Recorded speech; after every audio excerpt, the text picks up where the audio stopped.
And yeah, maybe before I'm going deeper in the use cases, which are quite suitable for SPH, just a short intro to this method.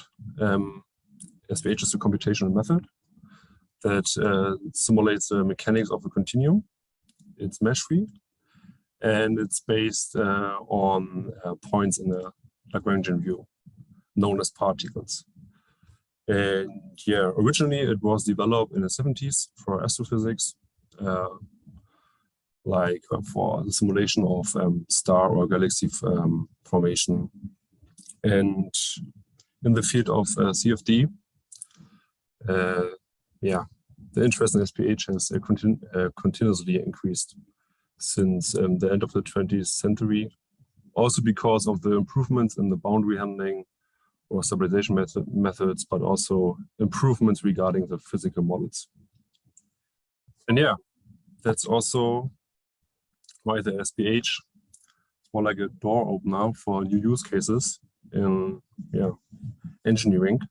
So here, for example, gearbox simulation. Here, one case is leakage detection. So looking for the holes or gaps where the flow or where the fluid can just exit the housing, or also for predicting the losses in the system. So also known as churning losses, which is just energy loss resulting when the gears are dragged along into the lubricant, which is almost oil. And yeah, this depends on the oil level, on the rotational speeds of the gears, but also on the viscosity of the fluid. And yeah, users are changing those parameters to get a better impression about the losses there. But yeah, there are also other use cases, for example, electric engines. Here it's was interesting how the components are cooled by the oil in this case. And yeah, it's still a big challenge to find the best trade-off between the amount of oil we're introducing in the system and the cooling efficiency. But yeah, also sometimes there are some use cases for bearings. So for example, predict the oil lubricant phenomena in motor bearings. Yeah, there are also a lot of other use cases. So we also it's also possible to apply SPH to pump simulations, hydraulic jumps. Here we see very, very complex phenomena close to the free surface. IPX tests to check the the tightness of a component. Yeah, again, gearbox simulation, or also water reading. And yeah, from this example, we can, I would say, we deduce the following advantages of the method. So due to the Lagrangian nature of the method, so we already saw we are using particles to predict the fluid behavior. The free surface problems or the boundary treatment are automatically treated. So we don't have to care about it. They are automatically included in the particle direction. And yeah, that makes it much more easier to set up simulation, but also running simulations. Because for grid-based method, we have to do a lot of meshing procedures before and also during the simulation by using moving geometries and so on.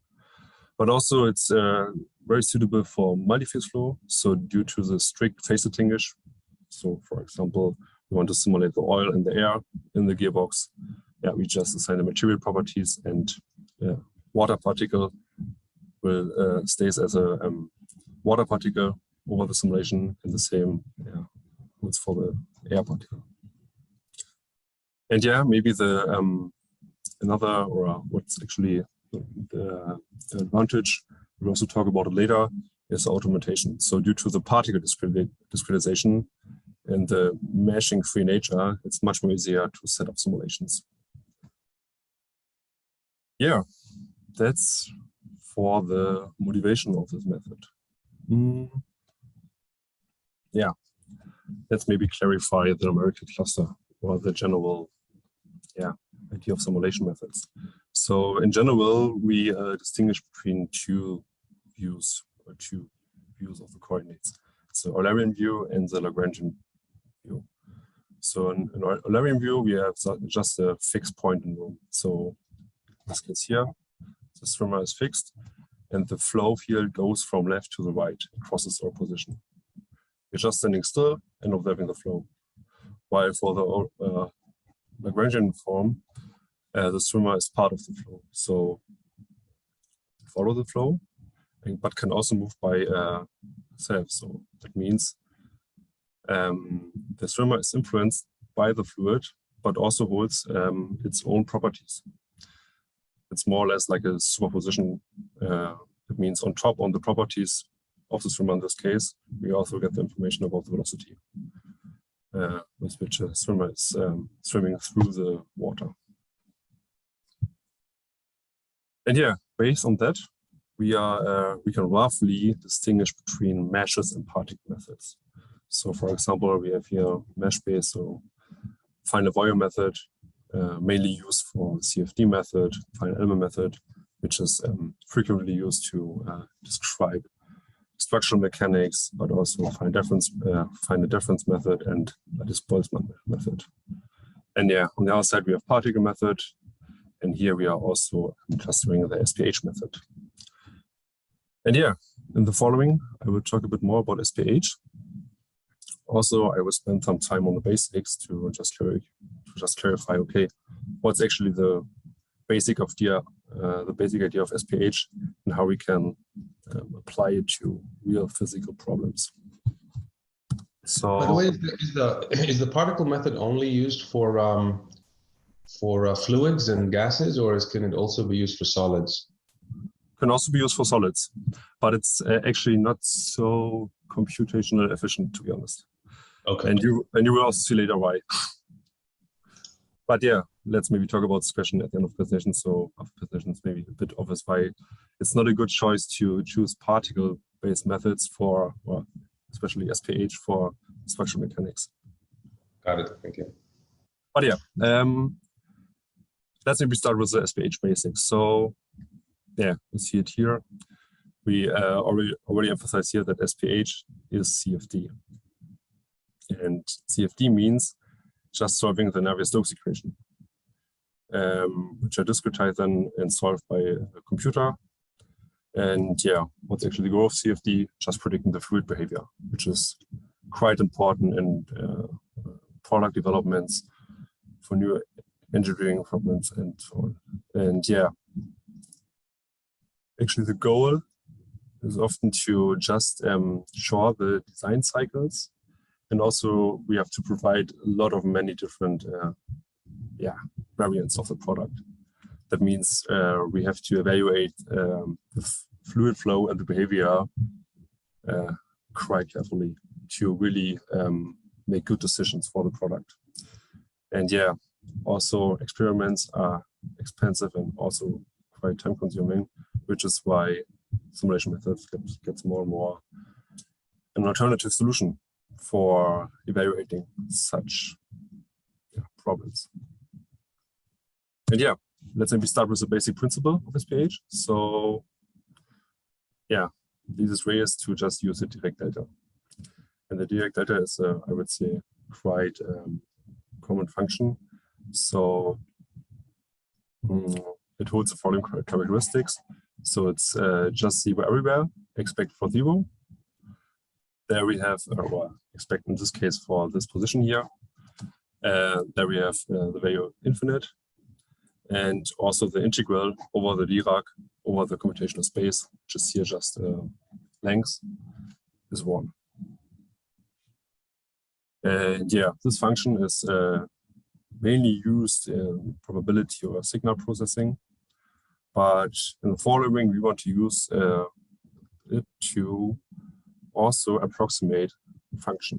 So in this case here, this function, you can see it, it's orange here. And yeah, due to the convolution property of the Dirac function, we can just establish the following operation or mathematical expression, which is just this here. And yeah, actually, what's the meaning of convolution? So it's just a mathematical operation on two functions that produce a third function.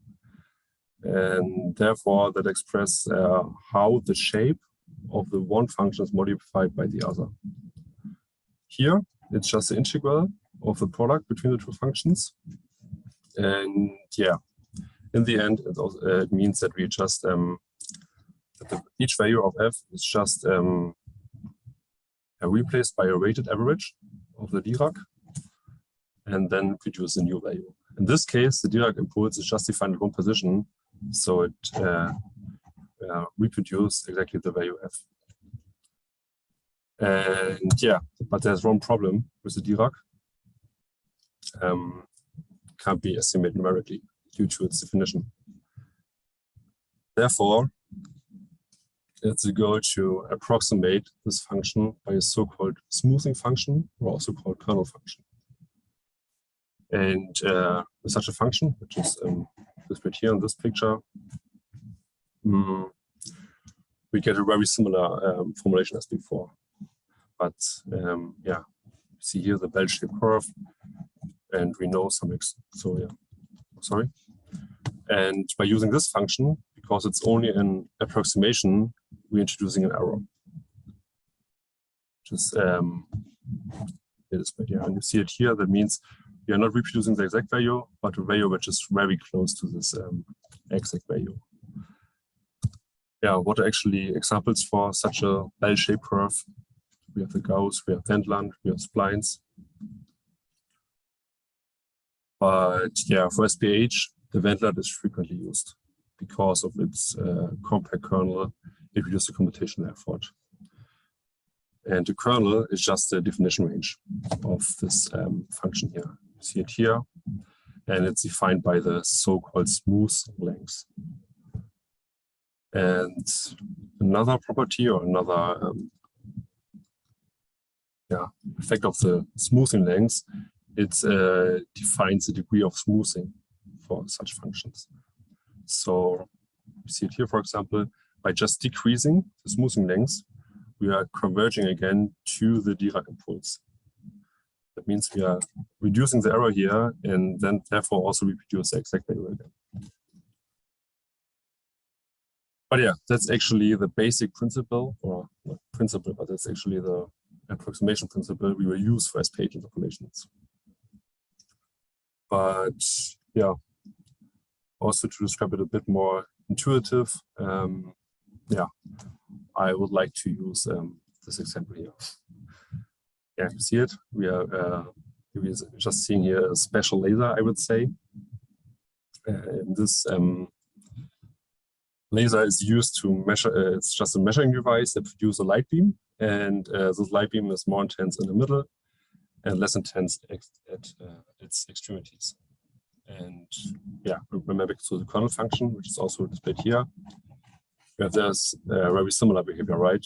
So closer points to the center here have a higher rate, while points which have a bigger distance to the center have a smaller contribution to the approximation of the function.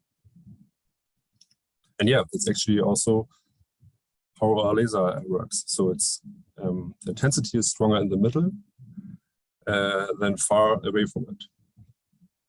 And then also what we can also transfer from the kernel function to the laser. A bigger laser is less intense than a smaller one.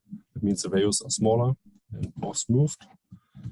And therefore also a smaller laser, or a similar laser, gets more precise values. So just to clarify, you were trying to land on the curve at the top, right? We're trying to get the exact pattern there. For every x, there's an f of x, and so you're telling me that we're unable to calculate that function its entirety continuously. So we're going to basically scan from left to right with a different kernel size or a different radius, and in that distribution we know that we're probably going to land somewhere with an error, right? Exactly. Something like that. Okay. Yeah, exactly that. And by decreasing the smoothing length as before, we will decrease this error because it's it depends on the smoothing length, and by decreasing it, we are then converging again to the Dirac impulse.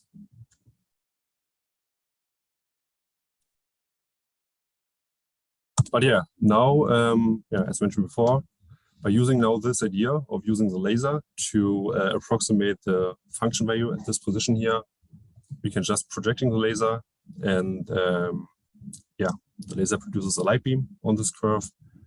It's more intense in the middle, less intense in the extremities. It computes based on the intensity, the values. Yeah. Okay, no. Based on the intensity, it calculates the values, assigning a rate, and also producing an approximate value at this position here.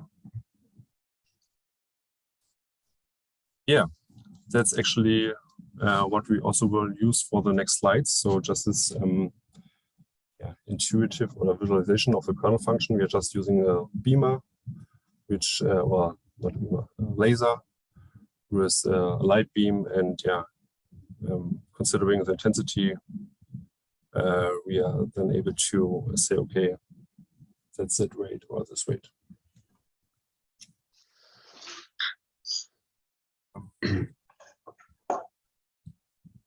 Okay, so yeah, there's also an article of our website. I guess we will provide the PowerPoint afterwards as a PDF. So if you want, you can just click on it and read a bit more about this article and how we describe or how we use this, I would say, intuitive visualization for describing the basic principle of SPH. But yeah, so I would say after now we clarified basic continuous approximation of this method. Let's leave the continuous world and go over to the discrete world. So here again, we're just considering here a kernel function and describing now the ratings by the intensity. And we know that we, the function has to fulfill this property here.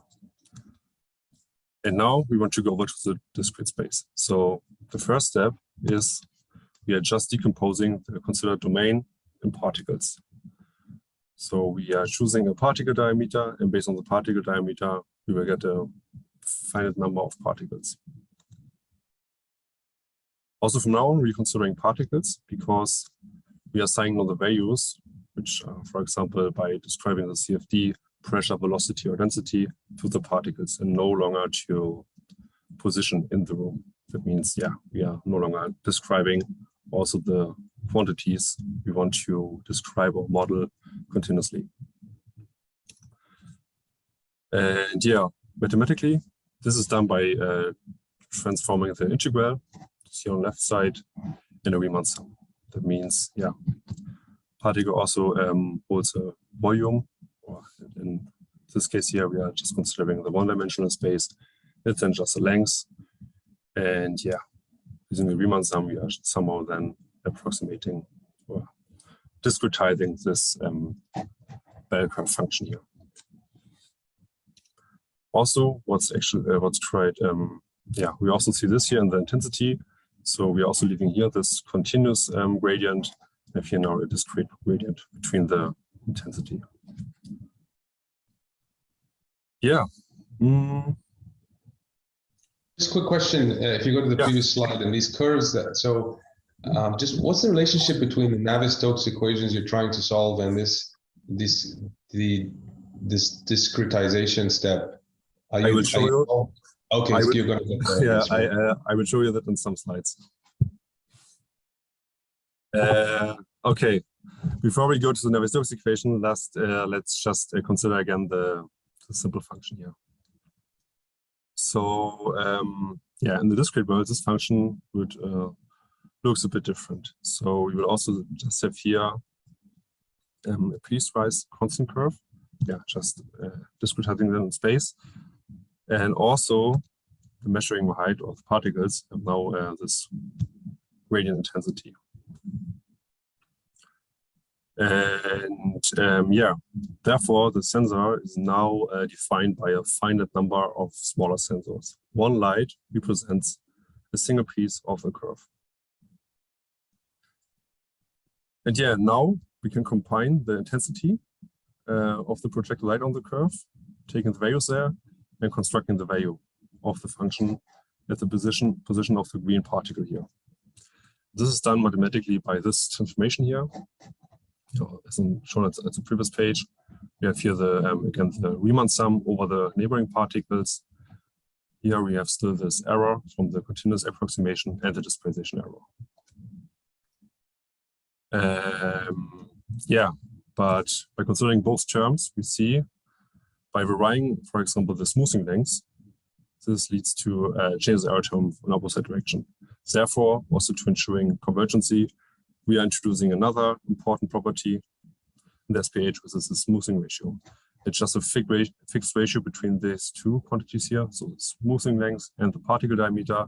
Therefore, this error here is fixed, and yeah, by decreasing then again the particle diameter, we also decreasing the first error term. Yeah, let's sum it up, and then we will go over to the Navier-Stokes equation. So, what's actually the idea of the resulting SPH interpolation? We are determining the neighbors in the kernel, compute their rates, and also rate their physical quantities. And then we are just summing the quantities, or the physical properties here is just this function, together with kernel values, and get the discrete interpolation of this value for this particle here, in this case. And yeah, that's actually the basic idea of the discrete SPH interpolation. But yeah, of course, we don't want to approximate or discretize a simple function. We want to solve the Navier-Stokes equation. And yeah, for this, we are considering the continuity equation, which is also called as a mass conservation, and the momentum balance equation. What's actually quite interesting here, we are seeing here a combination of the compressible mass balance and the incompressible momentum balance. Yeah, and this choice is due to the quasi-incompressible approach. Actually, in general, dealing with incompressible, quasi-incompressible flows, there are two approaches for doing so. One is the really compressible approach, and the other is the incompressible approach. In the following, we will focus on the really compressible approach. So, yeah, what are actually the properties here? Yeah, we are still able to use the compressible equations. We can reduce the speed of sound, which allowing larger time step without violating the assumption of the quasi-incompressibility. Also, the compressible effects in simulation are negligible as long as we yeah, ensure that this condition here holds. Means Mach number smaller than 0.1, and yeah, you see it here. It's just the maximum velocity divided by the speed of sound. And yeah, in our simulations, for example, considering gearbox simulation, we estimate the maximum velocity based on the rotational speed of a gear, for example. And maybe another advantage is, yeah, we can just determine the pressure directly from the density. And yeah, therefore we don't have to solving any linear system. And yeah, that's actually as a rough explanation for the recompressible approach. Yeah, for further information, here's a reference. So there you will also get more information about the incompressible approach. And also you will learn a bit more about how the energy and the frequency are shifted in the room, and what energy regimes are considered for which approach. Yeah. So I don't want to talk about, yeah, let's continue with SPH, or just now extending the scheme. So as I mentioned, we are able to calculate the pressure directly from density. That means we are just adding here the so-called equation of state, or also Tate equation. And yeah, with this equation, we also close the system, because we have 5 unknown variables, and now we have 5 functions, 5 equations. And yeah, therefore we are able to solve this problem. So I never studied this at school. I was more on the the digital side. Just real quick, the Navier-Stokes equations, are those those define the entire? What do they describe?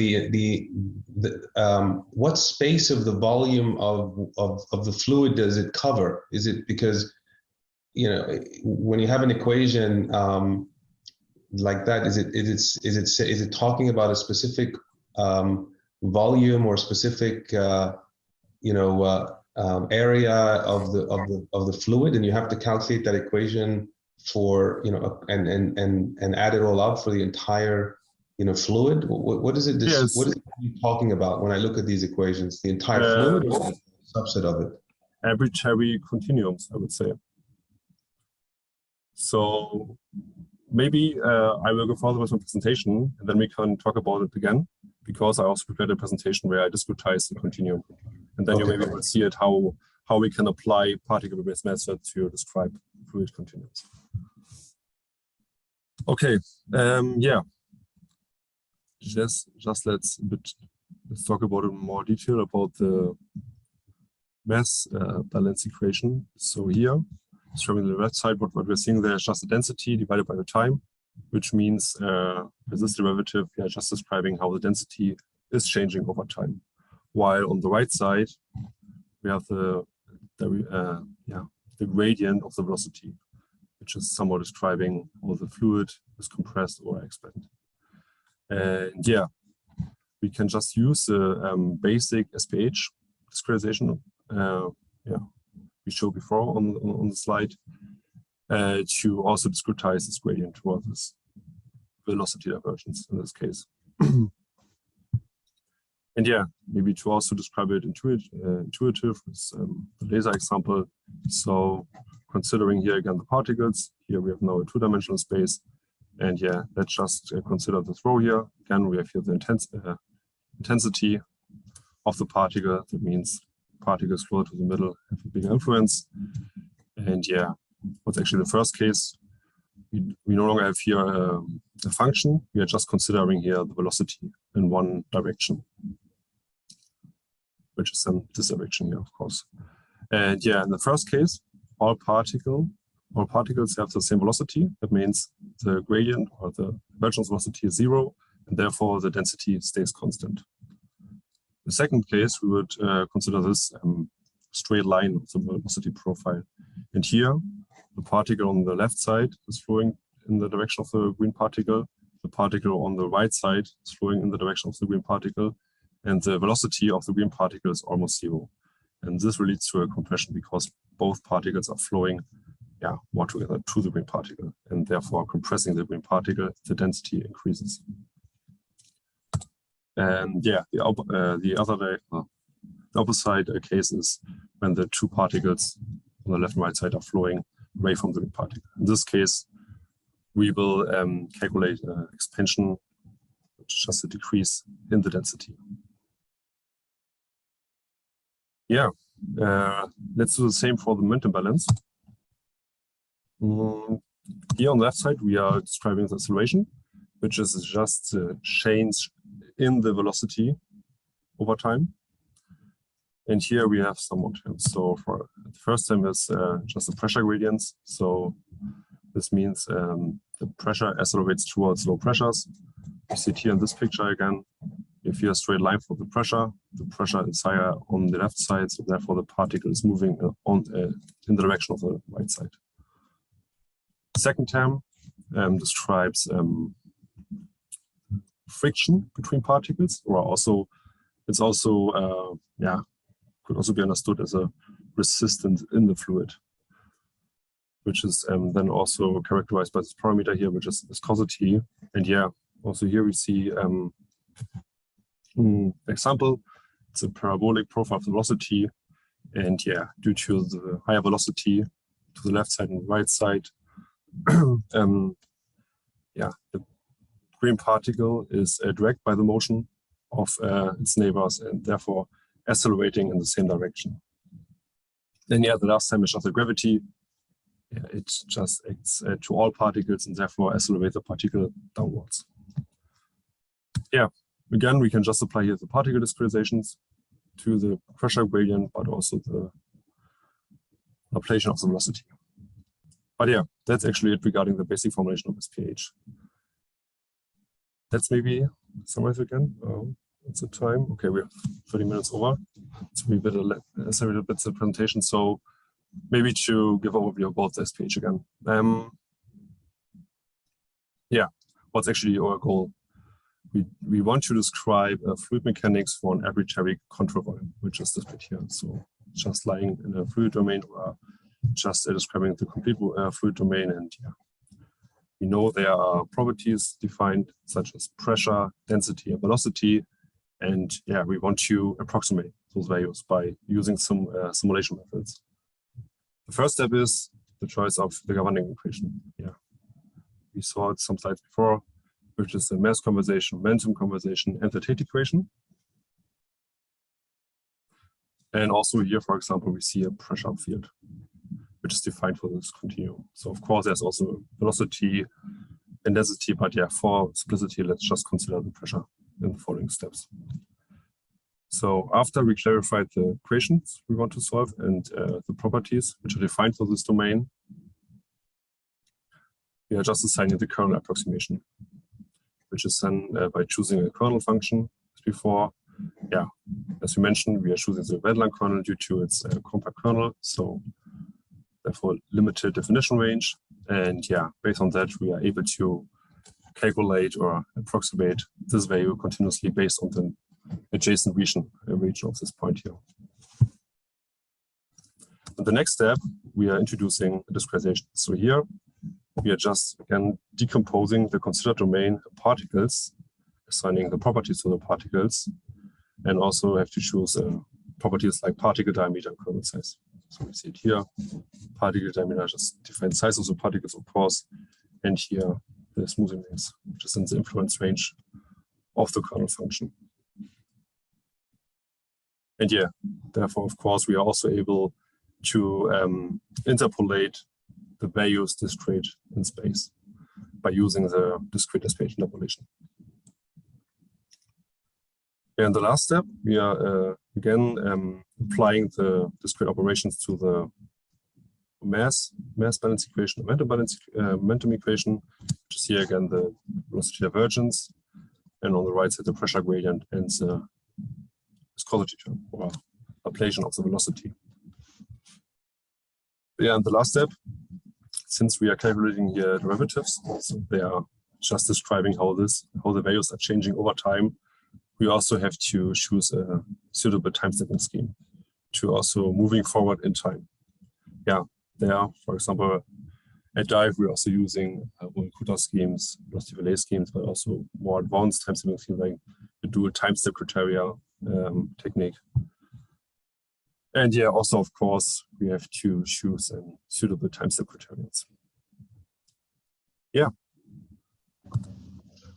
With this, we clarified everything about, clarified everything which is necessary to code your own SPH, so I would say.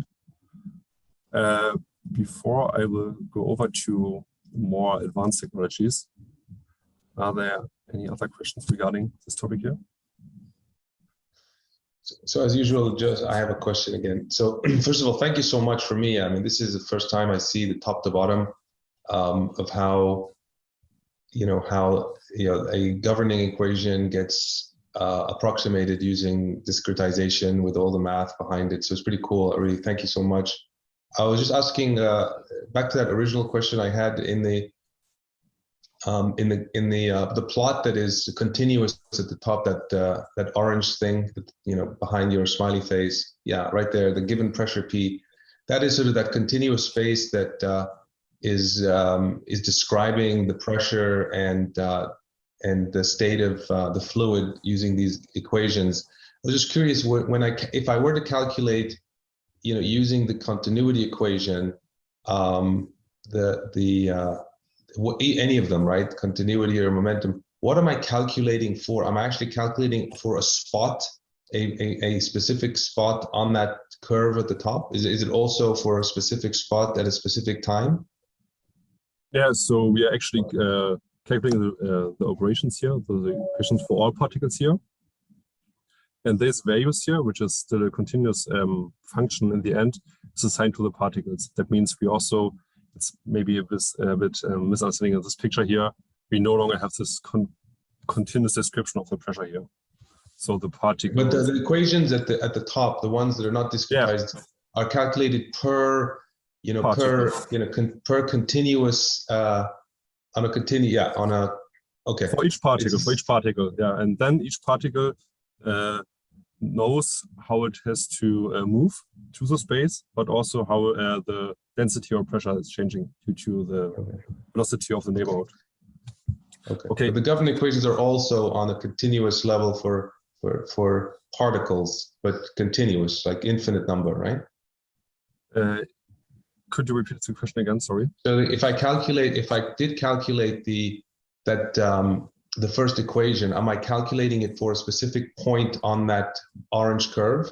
No, for this particle here. No, forget the particle. Let's assume we're not discretizing at all. Just sort of the fundamentals of the Navier-Stokes equation. Are they describing that field at the top per, at any point in that field, right? I calculated at any point the pressure at any point in that field on the orange space, right?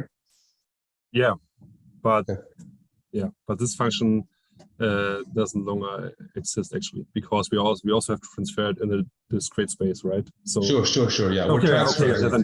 So one question to you, Jousef, regarding the time. Sorry, Jousef, I'll shut up now. Because I have some more slides also about advanced SPH, and also want to show live demo. So just to. Yeah, should be fine. You have time until 6. Okay, what time is it? 30 more minutes. Roughly 30 more minutes before the next session starts. Yeah. Okay. That's good. Okay, then I will continue.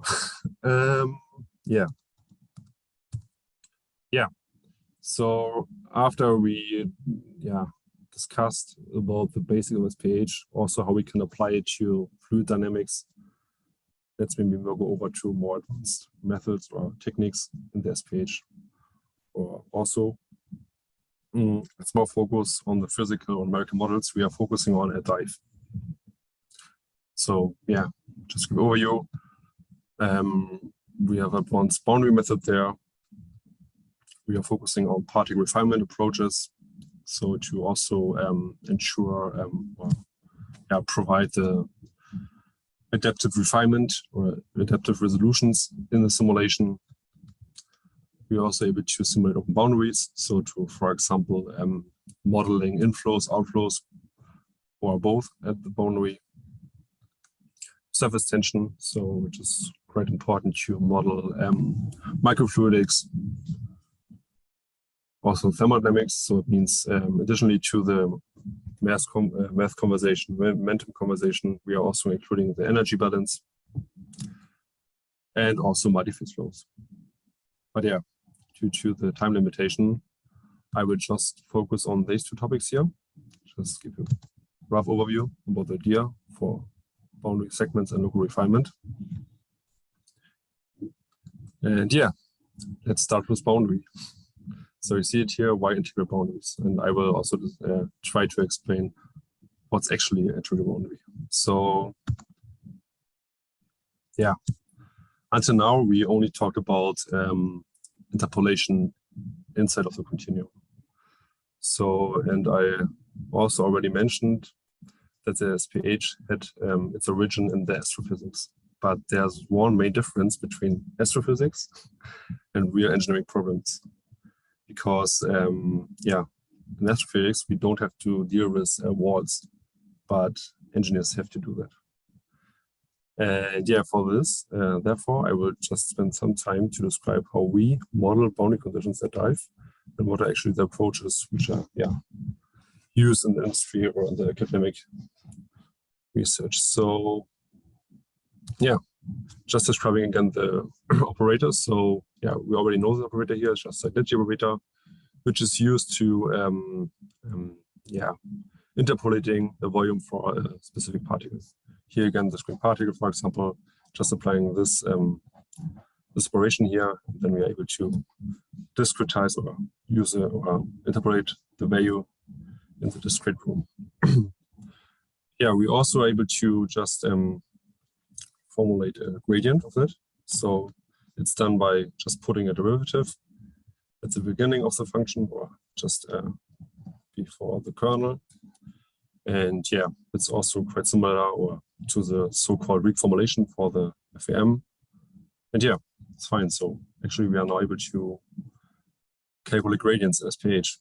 But yeah, by derive this equation, there's actually one other term, which is due to the partial integration, which is called here the boundary integral term. And yeah, by considering now a particle, which is closer to the boundary, we see there are two problems. One problem is somehow we have to include this boundary here, which is marked red, symbolized by the big omega here.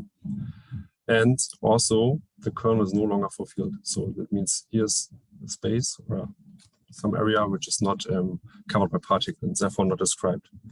And maybe as a reminder, we have to satisfy this function here to keep the error as low as possible.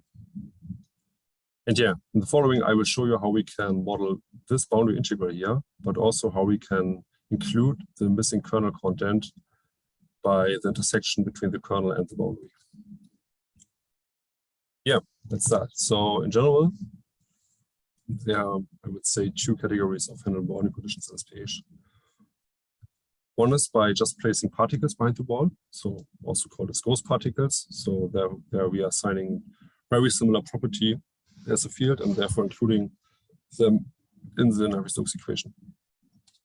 In this case, we also no longer need the boundary here, which is here because we just have to include the particles. Another approach, which is also used, the approach we are using at Dive, is so-called integral boundary condition. So we are therefore including surface meshes in our particle interactions. And how to do so, I will show you some, hopefully, here on this slide. So there are two approaches we are including on the particle interaction. One term is the so-called renormalization term, or just there to calculate the missing kernel content by intersecting the boundary here. Here we are applying an analytical formulation. That means we are continuously calculate what's actually the content which is missing due to the presence of the boundary. Therefore, we are already able to include the missing kernel content. And therefore there's also an approach to include the boundary term. That means, okay, we now know what's actually the missing part here, but also we somehow have to include the line here in 2D. And also for this, we can just apply again the Riemann sum, converting this integral here over the boundary, or over the continuum boundary, in the sum again. And here, instead of considering particle volumes and particle values, we are just considering the areas of the separate segments and the values there. And also there are very efficient algorithms to include such boundary conditions efficient in numerical simulations for SPH. So for example, the cut trace process, also demonstrated here in this picture.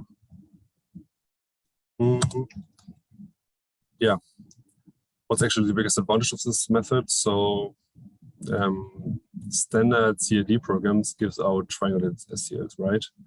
And this makes the integration of such geometries in our simulation quite easy. And therefore it's also easy to prepare simulations because you just have to load in your STL and can start a simulation.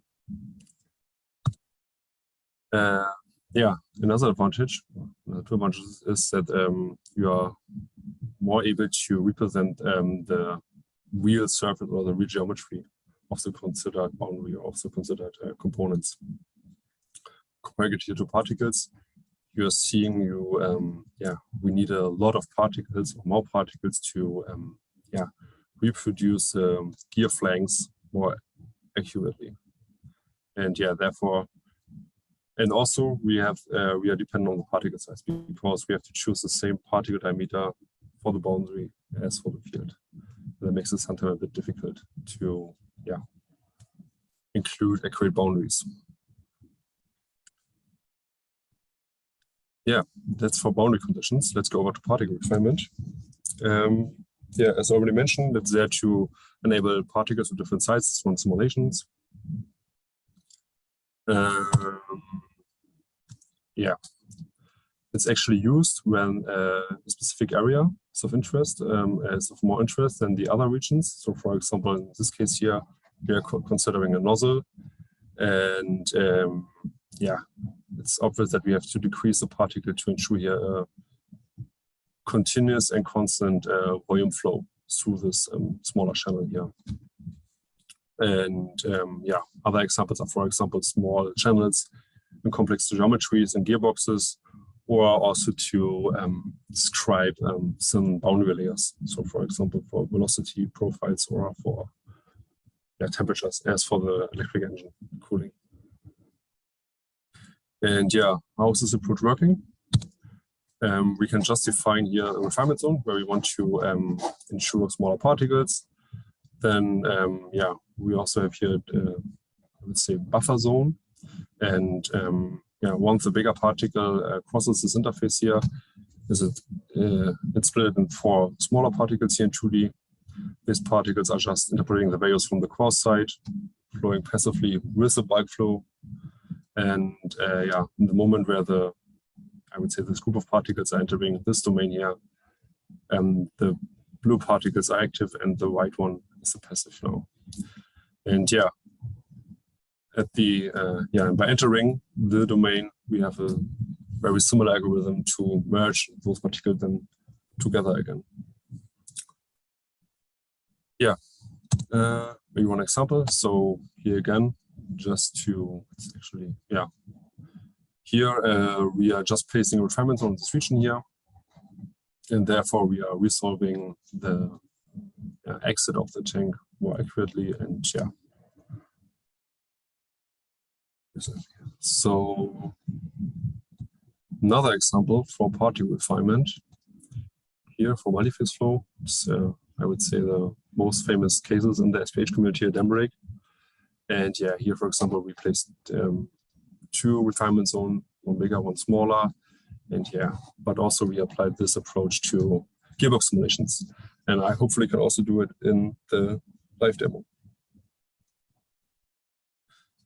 So yeah, that's regarding the physical models. Now I want to give a short dive introduction, and then let's go over to the live demo. And there also I will use the boundary conditions and the particle refinement approach to give you a better impression so how these approaches work and how easy it is to apply it for particle-based simulations. Yeah. Nice. Yeah, as I mentioned, we are offering a cloud-based simulation software. What's actually our goal, or what's actually our motivation? So yeah, we see that many changes are coming up for engineers. Regulations, for example, bring more sustainable and environmentally friendly products to the market. New technologies are coming. I would say almost big supplier in the drivetrain market developing their own electric engine motor. And yeah, therefore, we believe, or we want to provide the engineers with tools developed by us to overcome those challenges. And yeah, therefore, our goal is to empowering engineers to innovate faster and better with cloud-native CAE. Yeah, how is it looking? So yeah, with our cloud-based simulation software, the login is quite easy. You just have to open your browser, go to our website, taking your login data, and then yeah, you can just start set up your simulation and start it. But it's also possible, of course, using just automated scripting via Python. So we also have there some APIs to automate complete processes. Yeah, one other advantages are, for example, that we also know that with this kind of or with this software solution, we remove many obstacles for the user, but also for the IT. Because you don't have to maintain your hardware, you don't have to care about updates, you don't have to install the software. You just can, you just need your subscription or a license at Dive, and yeah, you can just start your simulation from anywhere. So yeah, that's maybe regarding the motivation. And combined with our mesh-free simulation, yeah, we want to provide the best usability to set up simulations. So yeah, I guess we talked about it a lot. Discretizing fluid domain is quite easy with particle-based. You just have to choose your material, your particle diameter, clicking on discretize, and then the numerical simulation is created and you can start. As here in this video. You're gonna give us some from the first slides. But yeah, these words, I would say, let's go over to the live demo and show how this works, how the web app works. Yeah. So yeah, actually, what's the case we will trying out there is, I would say it became a standard benchmark case for engineers to check how accurate are numerical solvers to predict shining losses in systems. So it's a FTG test rig. Also there we have an article. If you want, you can read more about it afterwards. The article is linked here. And yeah, here for example is manipulation. So comparing all simulations with experiments, but also with final burdens regarding the shining losses for different operating points. But also, if you're interested, there are also a lot of other articles on our website regarding roller bearing simulation, other gearbox simulation, but also thermodynamic simulations. But yeah, I would say let's use the last minutes to set up a simulation in our web app. Yeah, I already prepared it. I guess you saw it for a long time at the beginning of the presentation, the screen here. Now it's time to click on continue. And yeah, we are in the web app. And yeah, I would say for the SPH now, we are just creating a new project, which is called SPH. In this case, so during the project, and yeah, we can just add now a new simulation. So support, we want to simulate the FTG. Let's just call it FTG, it's a bit more easier. And yeah, now we create a project, the simulation. We can click on it, and yeah, I'm now on the pre-processing screen. And yeah, you're seeing a lot of different opportunities to add objects, but also to set the physical parameters. Yeah, I would say since we want to simulate a gearbox, let's start with the wall boundaries. So here we see there are no boundaries at the moment, therefore we just have to add them.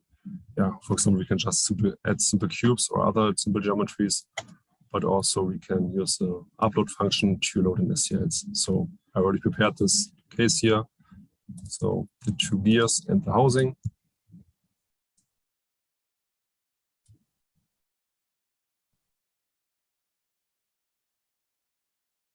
Data, so maybe to more visible, I will just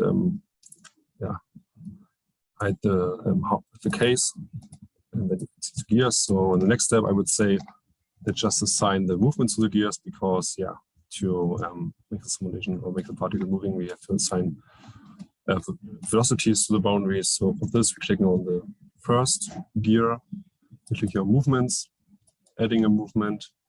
So we want to add a rotation. That's correct. We just have this velocity here, which is so center is fine. And yeah, also now we have to set in here the center of the gear, which is 0.012. So, and now with these properties, we assigned a movement to this gear here. So we have to do the same for the second gear. Just click on it. Also at here movement, again rotation. Here now we have to shoot the other direction, also a different velocity because of the differences in the size.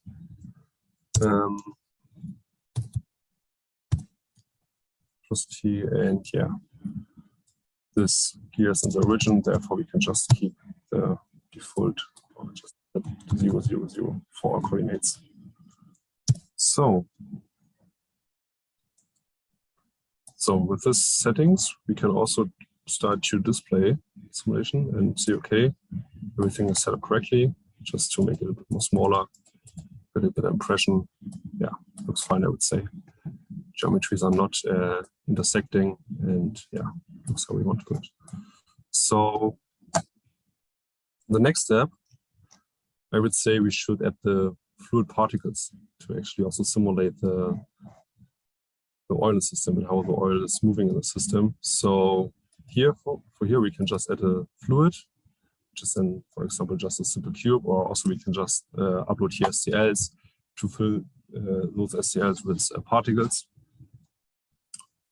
But yeah, in this case, I will use our filling feature, which is just there to, yeah, inserting here a plane here, and then is calculating the intersection between all existing geometries. And yeah, the intersection is then discretized by particles. So that means we just have to go here, entering here filling height. Yeah, that's maybe just decreasing the height of the oil in the system a bit.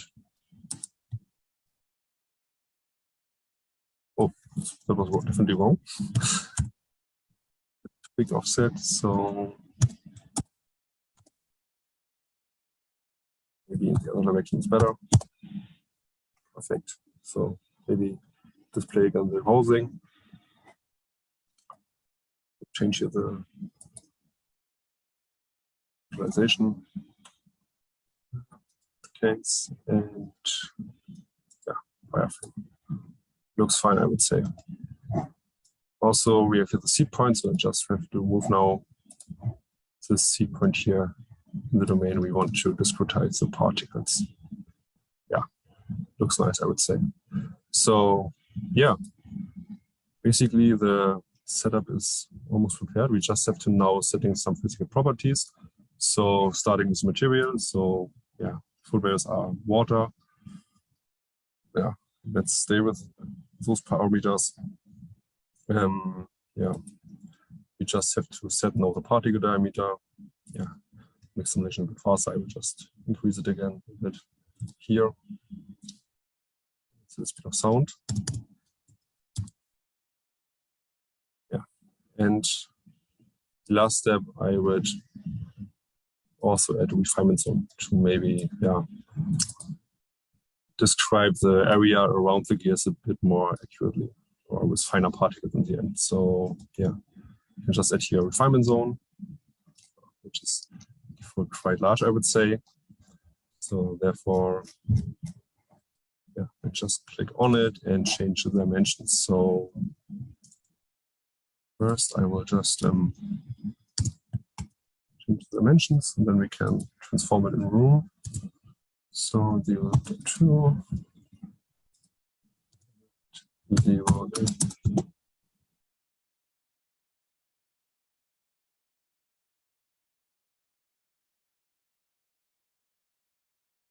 I would say so. Let's all shift it a bit more in the direction of the gears.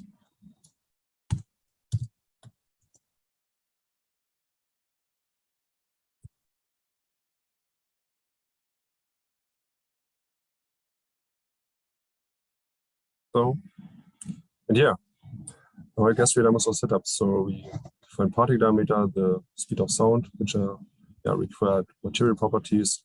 We defined the movements, we added a filling, and we added a refinement zone to enable a more accurate resolution close to the gears.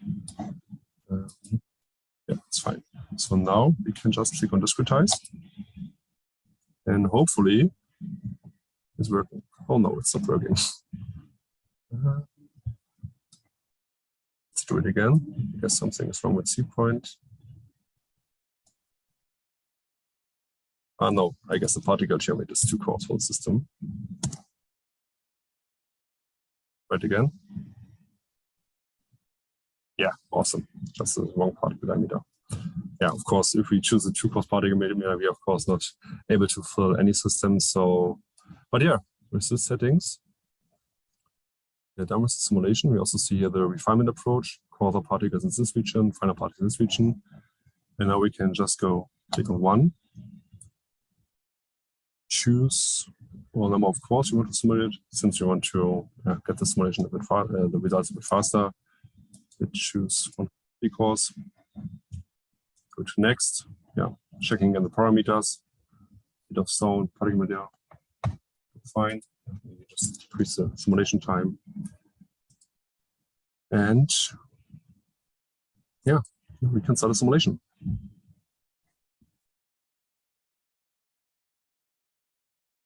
So going to the dashboard, we will now see that somewhere else in the world, we are starting an instance or launching an instance to simulate the simulation. And yeah, just have to wait a bit more. But yeah, that's it regarding the simulation. So what time is it? So I would say we can just go to the question mount and then look in the results after the question mount. Or I can just also go over to a simulation I already prepared, of course, the results for the simulation. So yeah, if you don't have the time, I can also do it directly. Your choice, Jousef. Up to you, as you want. I mean, we have 8 minutes left. Okay, but then we have to leave, right? Without any extensions. So that's actually the strict deadline for this meeting. Yeah, unfortunately. Okay. Okay, then I will just show the reference simulation. So as I mentioned, I already prepared the simulation here. Just click on it. So it's same setup. I can also visualize it again if you want. So it's here the filling. The gears have the same rotational speed.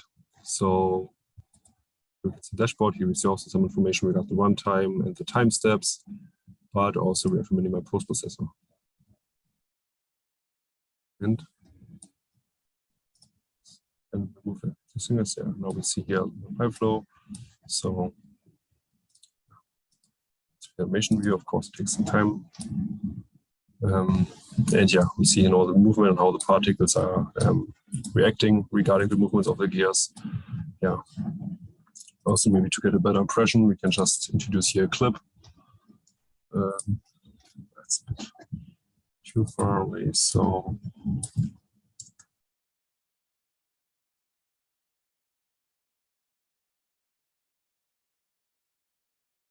I would say that's a good clip.